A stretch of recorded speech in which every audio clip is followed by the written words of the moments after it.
Hey y'all, it has been a moment, honestly. So, we are finally coming back to play Cupid, a visual novel. I hope you're all doing well. Yeah, my headphones broke since the last time we spoke, but, it doesn't really matter anyway. Oh, sorry. It doesn't really matter anyway because it's, it's not a lot of audio.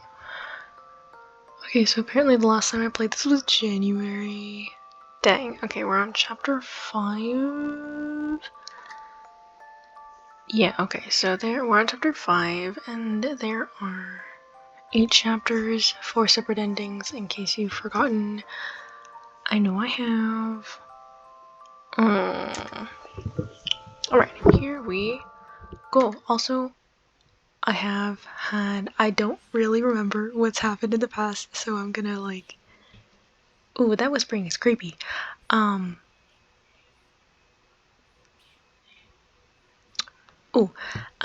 going to, just pick it up as I go along. Also,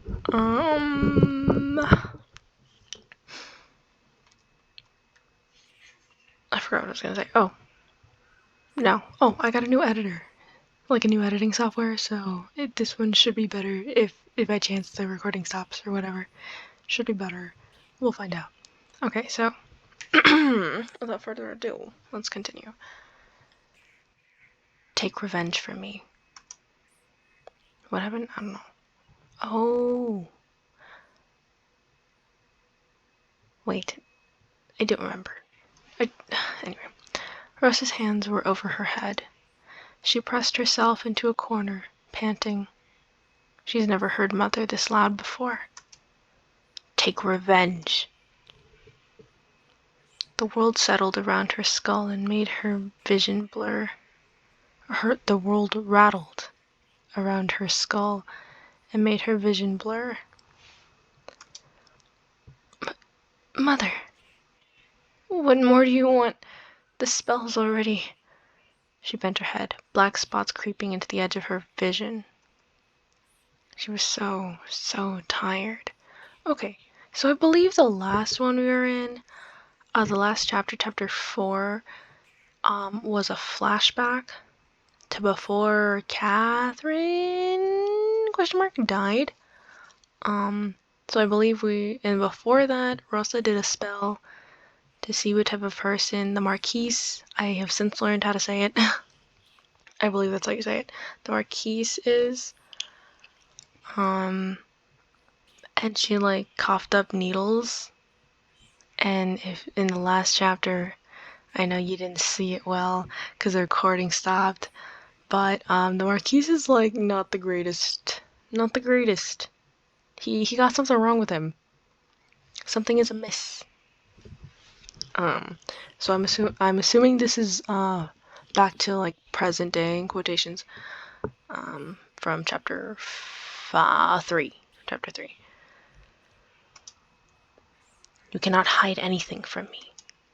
What is the doubt you are nursing? What is this doubt you are nursing? You are hesitating. You are crafting another spell. You stupid harlot. Dang, I forgot how mean this Mother character was.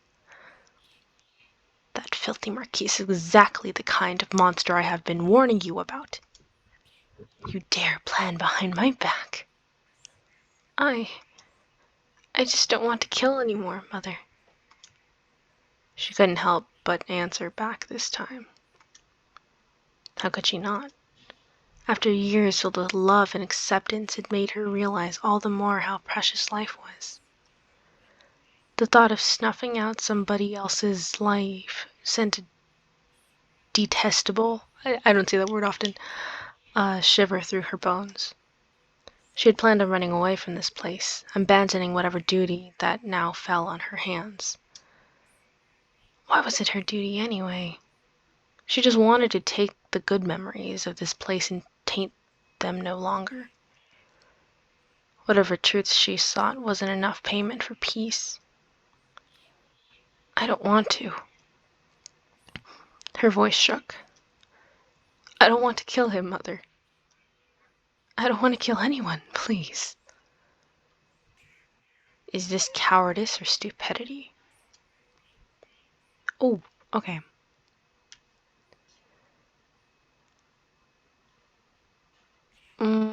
I said I was gonna...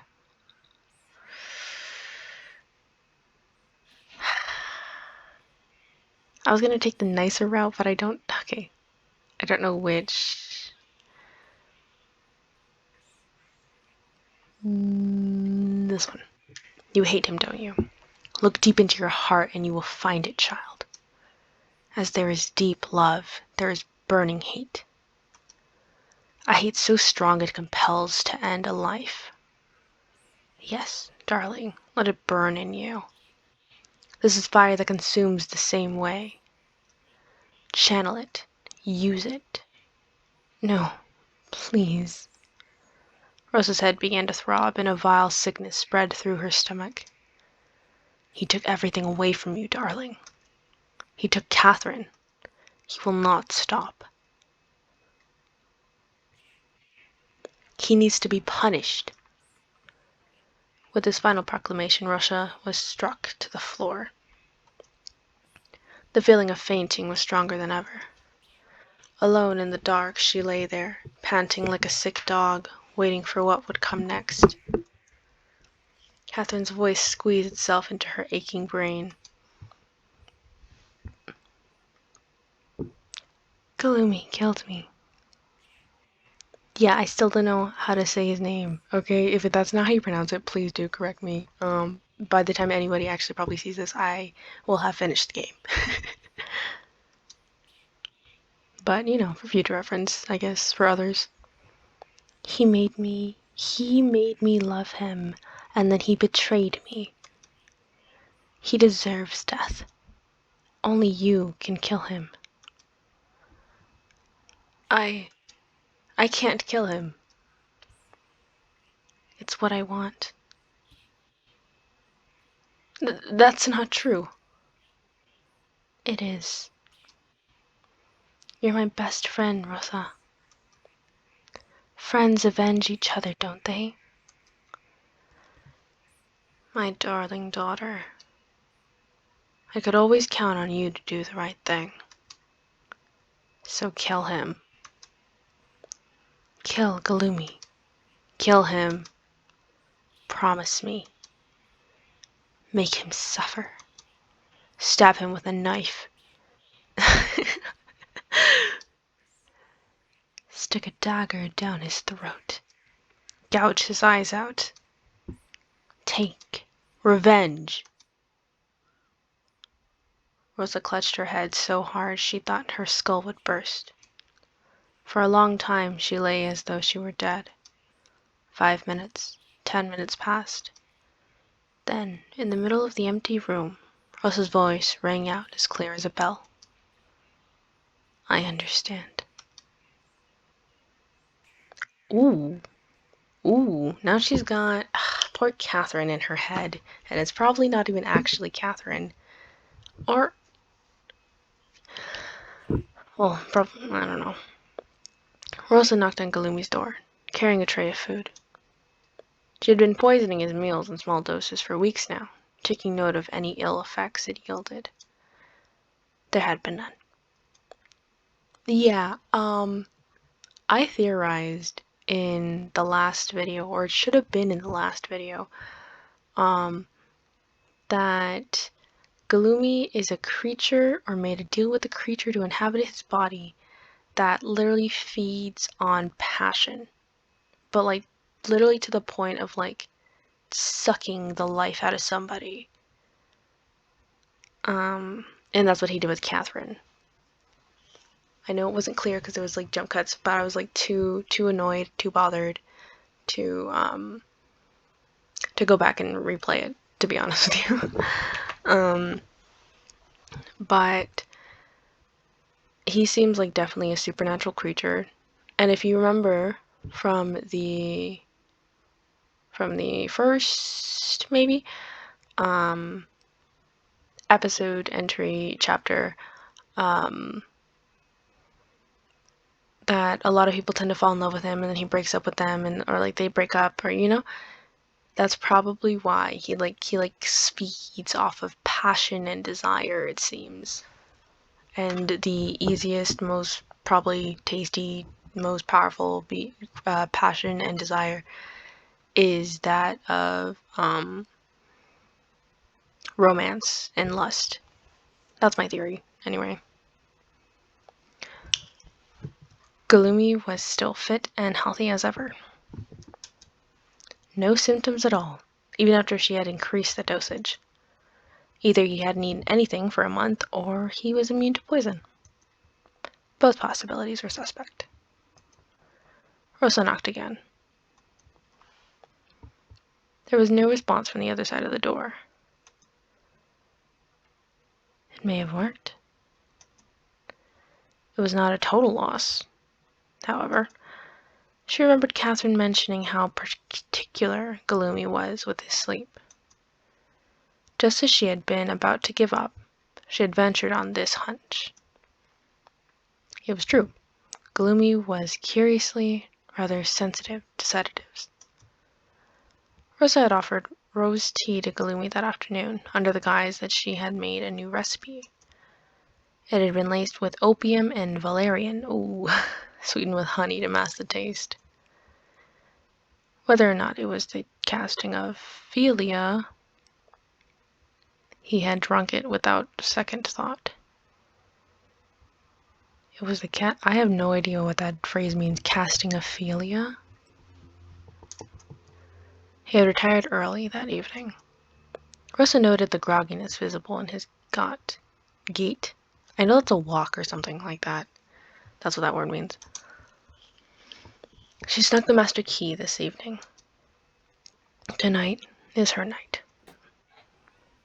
Rosa pushed the door to his room open.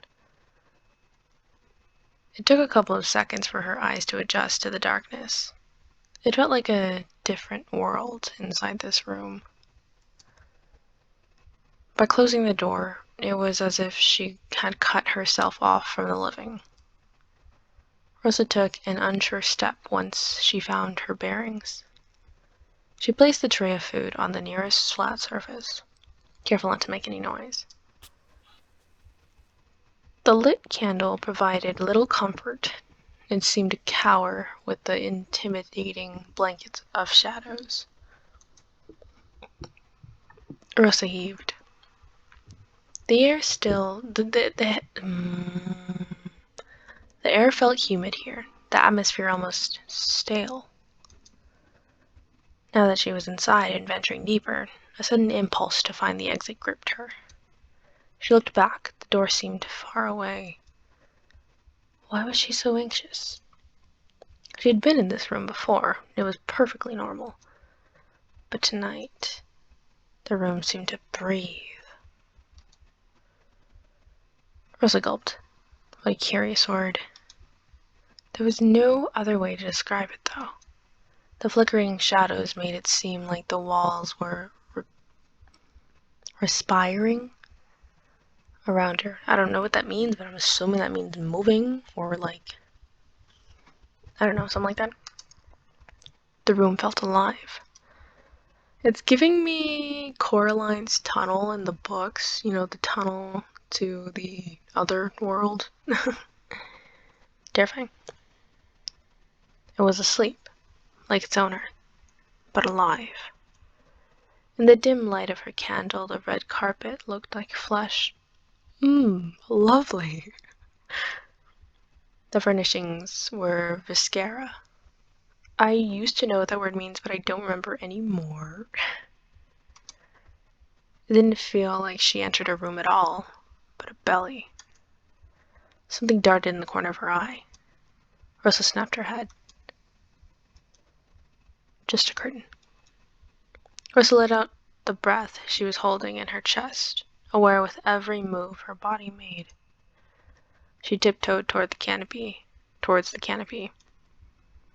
It was perhaps the highlight of the room, an organic monstrosity of red plush and velvet.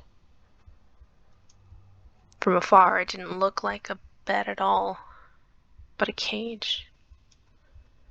If the room was a cavern of meat, then this was its heart.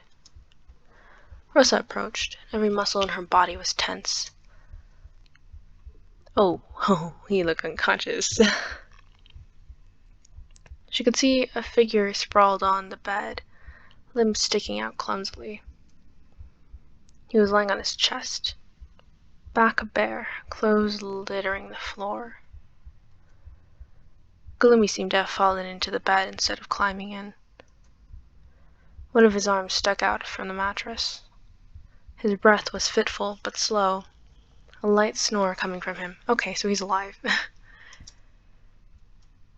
What was that? Russell looked around for the source of the noise, but the room was still. Wait a minute. I thought it was him darting around the room, but there's something else in there? Oh! A slow trickle of sweat traced her spine. Did that come from the window? Should she check? Rosa didn't move. Something was in the room with her. She could feel it. She stole a glance at Gloomy. He hadn't moved from the bed. Rosa's ears tried to pick up the faintest noise. It felt like hours of her staying frozen on that spot, wishing to blend with the darkness. But there was no one there. She had probably imagined it. She took a deep breath and calmed herself down. The sooner she was out of this room, the better. Philia's effect would diminish once the candle died. I literally have no idea what philia is. Like, should I look? Is it important? Should I look it up? If it comes up again, I'll look it up. After that, she might not have another chance. I literally have no idea what we're talking about. Okay, whatever. She had to find out more about him tonight. The thought of her goal helped steel her nerves. Oh, I'm sorry. I thought the image twitched and it freaked me out. I'm recording this in the dark. BT dubs. Like, sorry. Where should she begin?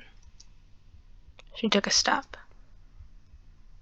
Oh, there is a noise. It's because I have it like super low, because it was creeping me out earlier, the audio, but there is actually a noise. I didn't realize.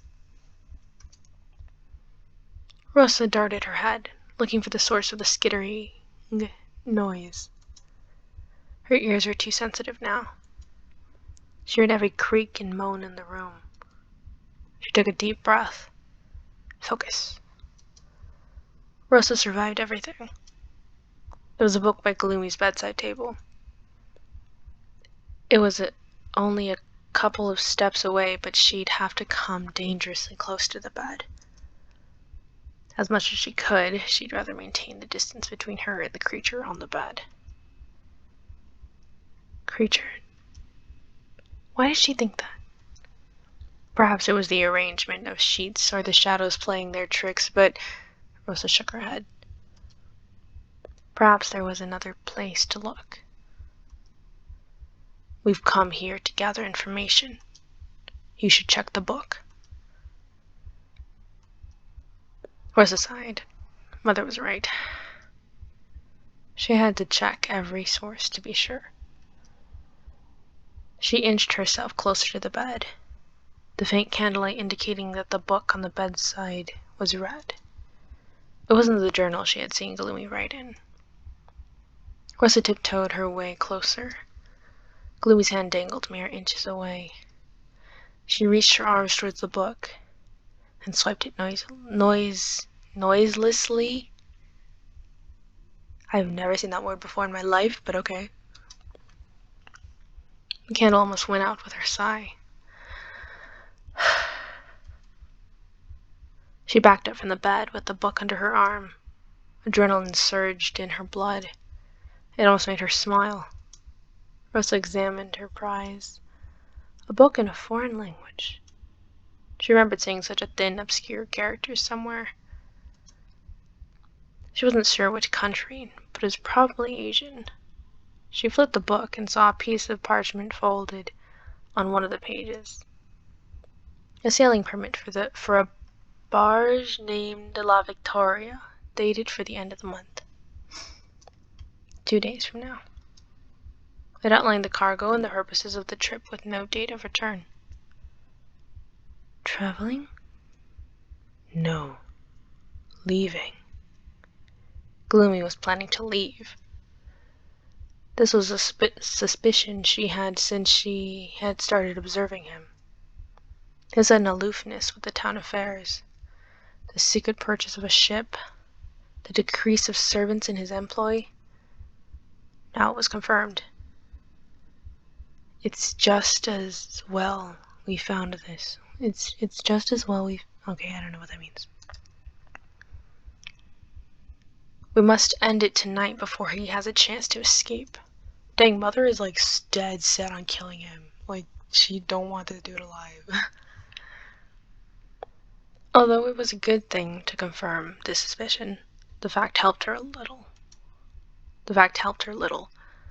If anything, it just made it even more urgent to find something tonight. She had to continue. Rosa steadied herself and stepped back to the bed. Her hand finally brushed against the wood of the table before some quiet fumbling. Let me start.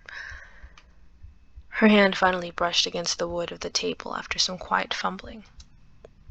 She caught sight of something shiny inside the drawer. Open it, child. Rosa pulled the drawer open ever so slightly. She peeked inside. Inside was an ornate dagger with a golden hilt set in rubies. Oh. And I didn't mean to do that. But it's something about an old delicate pattern, I think. There was a heat emanating from it, almost like it was alive, like the rest of the room. She almost missed it in the dim light, but there was also a key in the same cabinet. Take the dagger first, or take the key first? Well, here's the thing, right? Operating under the assumption that there is something else in here with me, right? I would rather have the dagger. I don't even know what this key goes to, okay? But a dagger will stab. Or at least it's heavy enough to throw. So, I'm taking the dagger. It might come in handy. It might also be the death of me, but I guess I'll find out. Rosa closed her fingers around the dagger's hilt. A sudden feeling of repulsion came over her. She didn't want to hold the dagger anymore. Then she wanted to hold a bloody human's tooth. Okay. Yet, as Mother said, there might be a use for it later. She extracted the dagger carefully from the drawer, keeping her eyes bouncing between her prize and the sleeping man. Finally, the dagger was in her hand. There was power in it, she could tell. The sleek blade glinted with a sinister wink. Rosa placed it in her pocket. Gloomy shifted. Ooh, achievement unlocked. Woohoo. Oof. Oh no! I get why, but I'm so scared. She really blew out the candle. Okay, I'm scared. Rosa blew the candle out. She scuttled behind the small table. It barely hit her. Gloomy had changed positions in his sleep. Now his face was in full view and facing her direction. Oh, wonderful! Wonderful! Rosa's heart banged in her chest, and mine too. Mine too. It was so loud she was concerned the room might echo the sound and announce her intrusion. Rosa waited for a few minutes before moving. She decided to crouch down, holding the unlit candle close to her chest.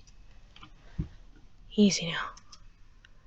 She shifted away from the bed in relief. The candle was dead, but her eyes were now well adjusted to the darkness. Scared. She could make out a desk in the furthest part of the room. He must do most of his writing here. Oh, there's a huge chance the journal is near.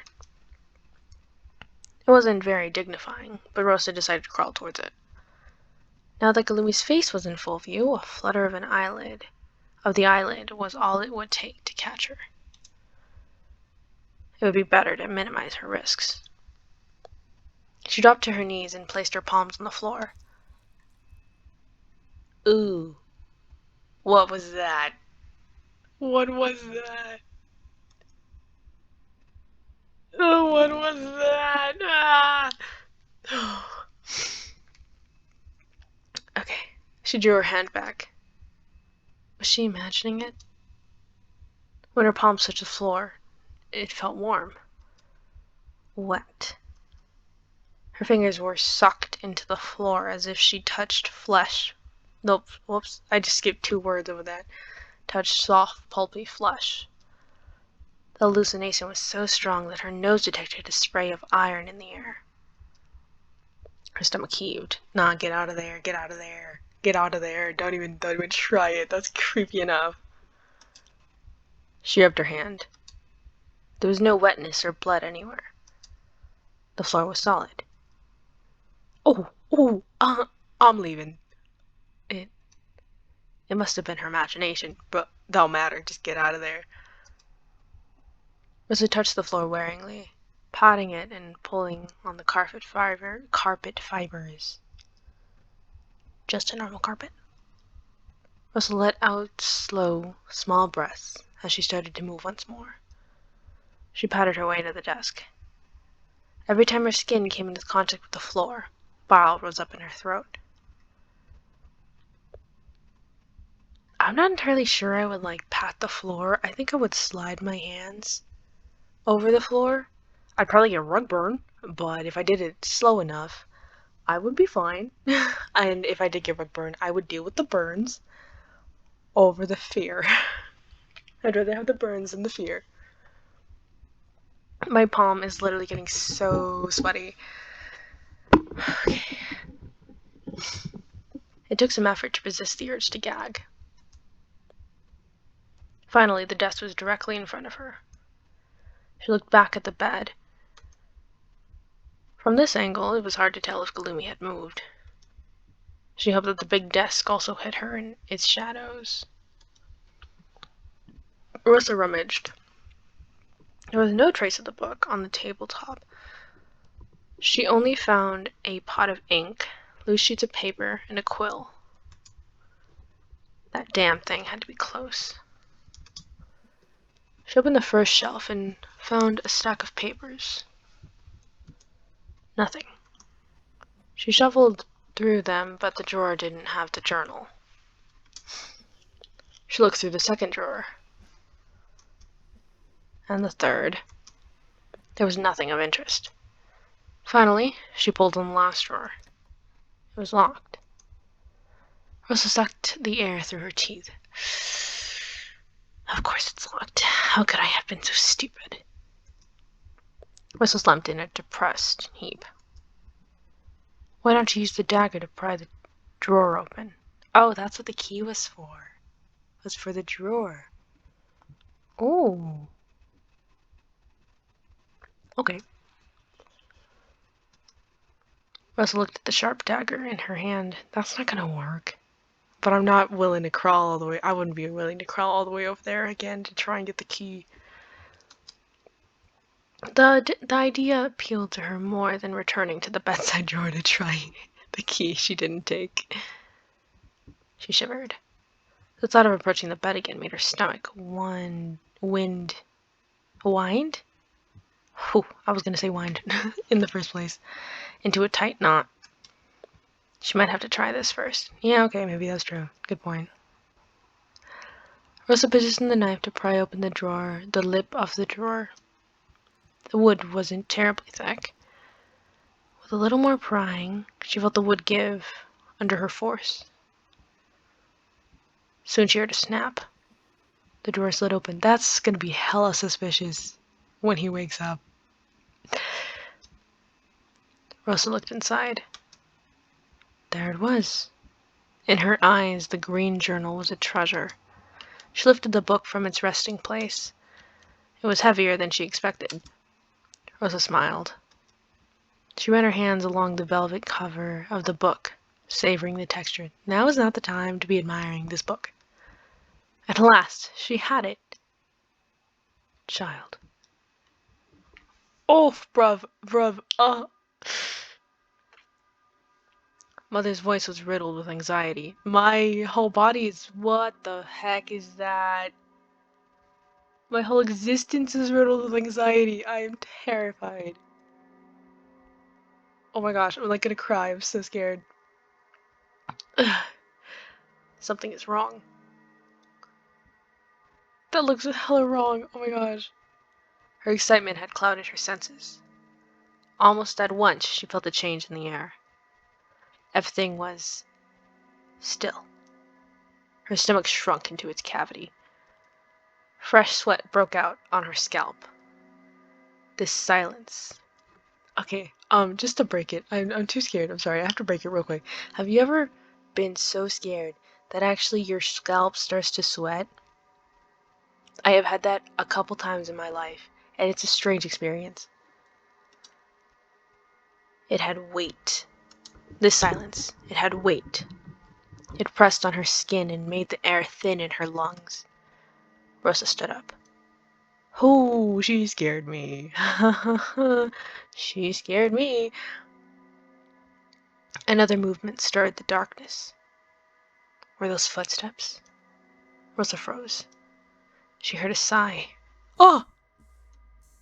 A chuckle. A soft, amused whisper. Oh my gods. That scared the hell out of me. Especially since I saw what happened in the in the previous chapter. Oh my gosh. That scared me. I spy with my little eye. Her brain fired several commands all at once, but her body was paralyzed by fear. Warm breath tickled her nape. Oh, he's so close. She felt a hand reach out for her neck. Rosa turned. There was no one there. What? Do you mean there was no one there? She scrambled from the floor, journal in hand. I thought she was already standing. Did you fall over again? Her eyes focused on the rim of light bordering the door. She grabbed the knob and half expected it to be locked. But it turned, and she dashed out of the door, panting. Rosa was sure that any second now a hand would pull her back into the accursed room. A figure would be standing there, grinning from ear to ear. Little thief. Or little thief. Something like that. She was so sure that the words almost materialized. Nothing came. Nothing stirred. The room was simply dead. You have no idea how happy I am to see this hallway photo. Oh my gosh. Picture? Hallway picture? I keep calling pictures photos for some reason, and it are drawings photos, and they're not photos. Ugh, it bothers me. Anyway, Rosa finally caught her breath. She urged herself to move. There was no time to linger. Despite her shaky legs, she wanted to put as much distance between herself and the room as possible. Sames. Rosa gathered her wits and stared at the journal in her hand. She hoped it would contain the information they needed. Whoo! That was chapter 5. Chapter 6, Good Intentions. So, I'm gonna stop this here and, restart the recording. I'm gonna go for chapter 6. I wanna try for all the way. So I'm just gonna I'm gonna save. Yeah, I'll save it in the same one. Yeah. Yes. Okay.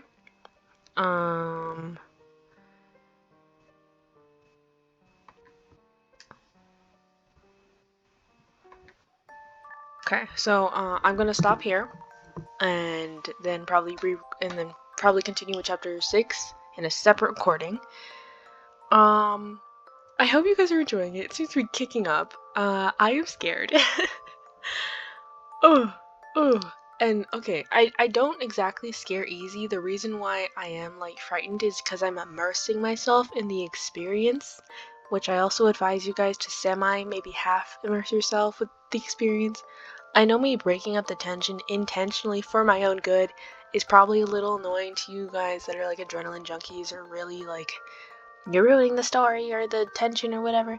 That's okay. You guys can play the game on your own. Go find another Let's Player playing the game. I have to break up the tension or I will have nightmares, okay? That was a terrifying scene though. Alright? Ugh.